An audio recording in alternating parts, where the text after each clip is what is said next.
A paz do Senhor, meus amados. Estou aqui voltando com mais um vídeo intitulado As Mulheres da Bíblia e Sua Missão, um projeto que o Senhor me deu, Mulheres Virtuosas. Já faz algum tempo que eu não gravo, algumas amigas já gravaram para mim sobre algumas mulheres da Bíblia e seus exemplos, mulheres que impactaram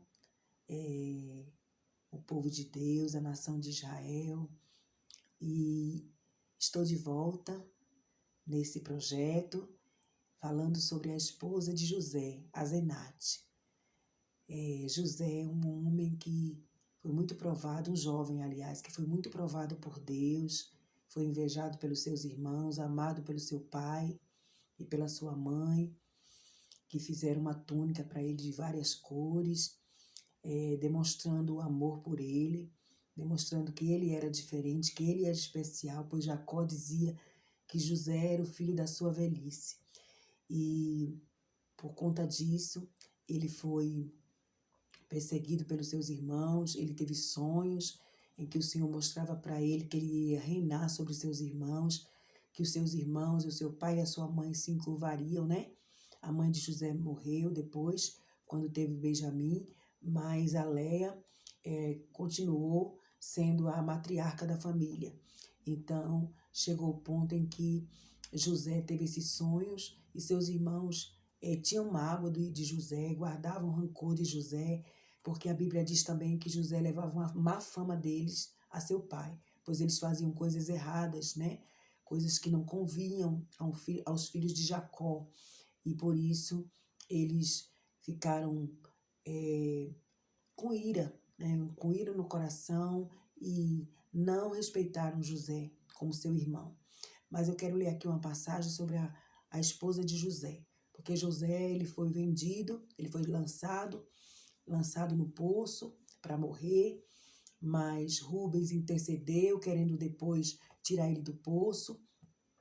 E quando Rubens voltou, ele não estava mais no poço, porque Judá deu a ideia de não matar ele, porque ele era meio-irmão, né, mas vender ele a um grupo de ismaelitas, né, um grupo que iria vender escravos ali no Egito. E vendeu ele, né, por 20 moedas de prata, e José foi vendido a Potifar, que era auxiliar de Faraó, rei do Egito. E aqui, quando ele estava na prisão, porque a mulher de Potifar o tentou por várias vezes, ele, em tudo que José colocava a mão, tudo que José punha a mão, o Senhor abençoava, o Senhor prosperava, Deus era com José. Mesmo ele passando por tantas aflições, ele não negou o nome do Senhor, o nome do seu Deus. E ele continuou firme, né, na presença do Senhor. E tudo prosperava em suas mãos. Mas a mulher de Potifar, ela quis, né, ter um relacionamento com José. Ela se agradou dele porque ele era formoso. E a Bíblia diz que José, ele correu, ele fugiu literalmente, porque ele não quis pecar contra Deus e nem contra o seu senhor. Porque Potifar deixou tudo nas mãos de José, mas a sua esposa não.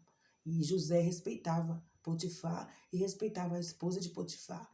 E ele fugiu e a roupa dele ficou nas mãos dela, e ela inventou uma calúnia, né, de que José tinha tentado seduzi-la, né?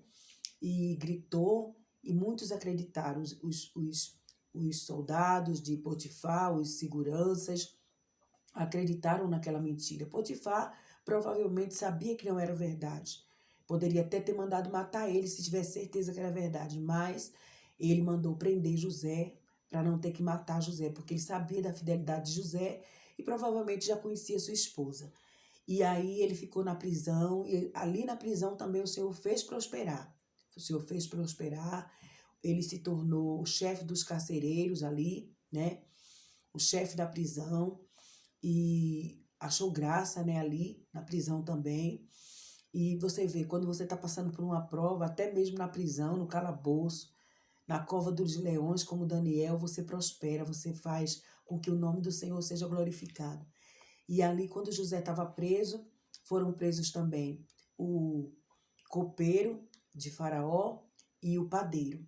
E eles tiveram sonhos, né? E José interpretou. E José interpretou o sonho do padeiro, que ele iria morrer, que ele iria ser enforcado. Estou falando com as minhas palavras, né? Iria ser enforcado. E aconteceu exatamente como José discerniu aquele sonho, interpretou aquele sonho. E o que o copeiro seria restituído, na verdade, né? Restituído, porque o padeiro foi destituído do seu cargo e foi morto, né? E as aves de rapina comeram ali, né, suas carnes, quando ele ficou ali enforcado.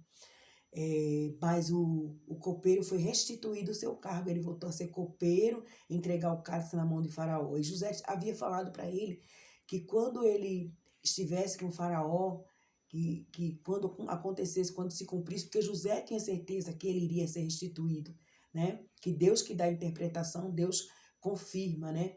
Aleluia, Deus é fiel em todas as suas promessas. Então José sabia, ele falou, não esqueça de mim, lembra-te de mim. Mas o copeiro esqueceu, né? Passaram-se, acho que alguns anos, ele esqueceu de José totalmente. Só que Faraó teve sonhos, né? Teve 2 sonhos seguidos. O primeiro sonho foi das vacas magras e das vacas gordas. E o segundo sonho foi das espigas, né? Das espigas cheias e as outras espigas mirradas. E foi nesse momento que Deus fez com que o copeiro lembrasse de José e falasse a Faraó sobre José. E Faraó mandou chamar José porque os seus adivinhadores não conseguiam interpretar os seus sonhos. Ninguém conseguia lhe ajudar e ele estava aflito. E José, chegando ali, aleluia, exaltou o nome do Senhor. Falou que é do Senhor que vem as interpretações. Aleluia. Glória ao nome do Senhor. É bom quando nós estamos passando por algum momento difícil lembrar do Senhor, mas também quando nós estamos ali diante de uma autoridade, de uma eminência, né? A gente também reconhecer a grandeza de Deus, porque é nesse momento que o Senhor nos honra. E quando José interpretou os sonhos de Faraó, aleluia, e Faraó quis saber como faria, né? Pois ele falou para juntar durante 7 anos, né? Os anos de fartura que viriam sobre o Egito, juntar 7 anos, uma parte, né? A 5ª parte daquela colheita e aleluia, glória ao nome do Senhor. E José deu a estratégia, deu as dicas, as orientações vindas do céu para Faraó. Faraó entendeu que ele seria o homem que iria governar o Egito. Glória a Deus. Aleluia. E antes de José chegar diante da presença de Faraó, foi mudada as suas vestes. Ele teve que fazer a barba, teve que se tomar um banho, né, ficar bem apresentável. E muito mais na presença do Senhor, nós devemos estar apresentável. Nós devemos entrar na presença do Senhor com honra, né, ao Senhor Todo-Poderoso. Nós devemos honrá-lo a Ele também, com as nossas vestes, com a nossa maneira de viver, com a nossa maneira de agir. Mas o que eu quero falar é sobre a esposa de José, porque José, quando ele interpretou o sonho de Faraó, e Faraó vestiu ele com vestes reais e colocou o seu anel no dedo de José e disse que ele seria o segundo ali no reinado, né? Glória a Deus. Glória ao nome do Senhor Jesus. E ele falou que ele tinha o Espírito de Deus. Glória a Deus. E ali José, ele não se exaltou, aleluia, mas ele foi humilde.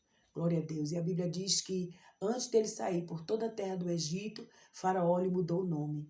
E aqui está o versículo que fala sobre isso. Ele está escrito no livro do Gênesis, no capítulo 41, o verso 45, que diz assim: E chamou Faraó o nome de José Zafenate-Paneia, e deu-lhe por mulher Azenate, filha de Potífara, sacerdote de On, e saiu José por toda a terra do Egito. Esse nome, Zafenate-Paneia,